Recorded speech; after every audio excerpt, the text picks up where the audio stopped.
He doesn't have the right to call Mr. Prime Minister ன்னு சொல்ற அளவுக்கு ஒன்றும் விஜய் வளர்ந்துடல. சாரி, பட்டுமா? மிஸ்டர் பிஎம் என்று சொல்லும் அளவிற்கு விஜய் வளர்ந்து விட்டாரா என்று கிண்டல் அடித்த சரத்குமார். அடைக்கலம் தேடி சென்ற மார்க்கெட் இழந்த நடிகரே என்று பதிலடி கொடுக்கும் தமிழக வெற்றி கழக தோழர்கள்.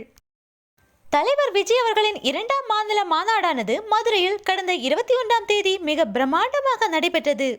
லட்சக்கணக்கான தொண்டர்கள் மாநாட்டில் கலந்து கொண்டனர்.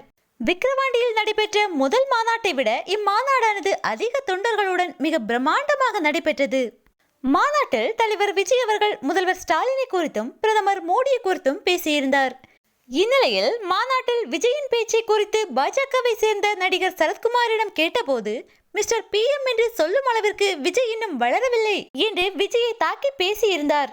இதற்கு பதிலடி கொடுக்கும் விதமாக தமிழக வெற்றி கழக தோழர்கள் ஏதோ சரத்குமார் அவர்கள் 234 தொகுதிகளிலும் நின்று பலமுறை சிஎம் ஆகி 39 எம்பிக்களை வைத்து சாதனை படைத்தவர் போல் பேசுகிறார் நாட்டாமை.